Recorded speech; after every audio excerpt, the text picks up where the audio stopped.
তপ্ত দুপুর কিংবা তুমুল বৃষ্টি, কাজে অনড় থাকেন শ্রমজীবীরা। তারই ছাপ রাজধানীর নয়াপল্টনেও। দুপুরের হঠাৎ বৃষ্টিতেও সমাবেশস্থল ত্যাগ করেননি তারা, বরং স্লোগান জোরালো হয় আরও। আন্তর্জাতিক শ্রমিক দিবসে জাতীয়তাবাদী শ্রমিক দলের সমাবেশ সফল করছে বৃহস্পতিবার সকাল থেকে নয়াপল্টনমুখী নেতাকর্মীরা। অর্থনীতির চাকা সচল রাখা পোশাক শ্রমিক থেকে শুরু করে নির্মাণ কিংবা পরিবহন, বাদ যায়নি কেউই। কয়েক ঘন্টায় হয়ে ওঠে লাখো মানুষের সমাবেশ। তাদের চাওয়া নির্দিষ্ট কর্মঘণ্টা ও নিয়মিত বেতন ভাতা। বান্ডেল থাকলে প্রতি সেনমানিতে টাকা বাঁচবে। বিকাশ সেনমানি বান্ডেল কিনে জিতুন প্রতি লেনদেনে। দুপুর 2টায় শুরু হয় আনুষ্ঠানিকতা। একে একে যোগ দেন শ্রমিক দল সহ বিএনপির কেন্দ্রীয় নেতারা। বলেন, যে কোনো ন্যায্য দাবি আদায়ে শ্রমিকদের পাশে থাকবে বিএনপি। সেই সাথে শ্রম সংস্কার কমিশন কর্তৃক প্রস্তাবগুলো আগামী মে দিবসের আগে আইন করে বাস্তবায়ন করার দাবি জানান।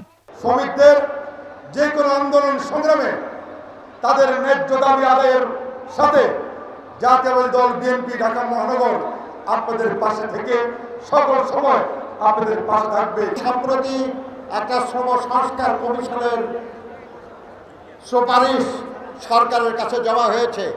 আমরা আজকের এই সভা থেকে আমরা দাবি করব যে শ্রম সংস্কার কমিশন থেকে যে প্রস্তাবগুলি দেওয়া হয়েছে তা আগামী মে দিবসের আগেই আইন করে বাংলাদেশে বাস্তবায়িত করতে হবে। অনুষ্ঠানে বিএনপির স্থায়ী কমিটির সদস্যরা মিয়ানমারকে করিডোর দেওয়ার সিদ্ধান্তের কড়া সমালোচনা করেন।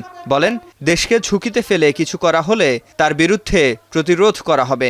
রাজনৈতিক দল ও জনগণকে উপেক্ষা করে দেশের স্বার্থের বিরুদ্ধে যায় এমন চুক্তি না করার আহ্বান জানান বিএনপি মহাসচিব। নির্বাচনের মাধ্যমে বিএনপিকে মোকাবেলা করেন।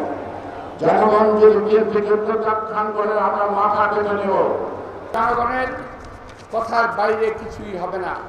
আমরা দেখেছি এই মানবিক করিডোর দিতে গিয়ে পৃথিবীর বহু দেশ ধ্বংসের মুখোমুখি, এখনো সেখানে যুদ্ধ চলছে। শুধুমাত্র ক্ষতি হবে এমন কোন করিডোর আমাদের প্রয়োজন আছে বলে আমরা মনে করি না।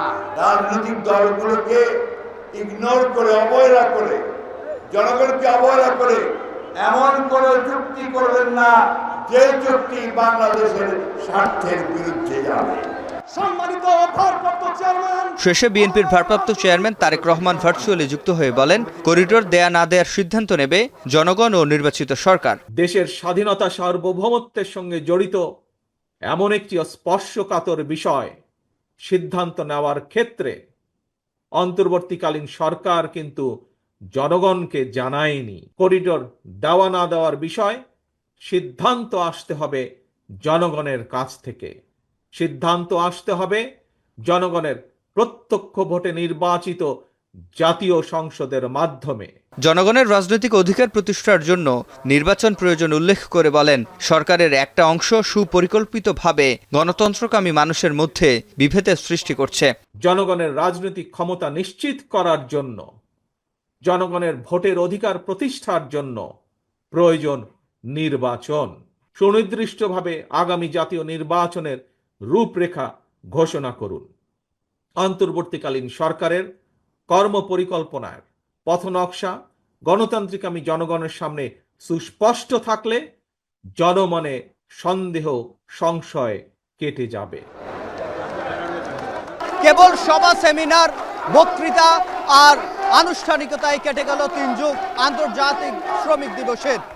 আর মেহনতি মানুষের ন্যায্যতা আদায়ের সংগ্রাম এখনো আটকে আছে কর্তা ব্যক্তিদের চেষ্টা আর সীমাবদ্ধতায়।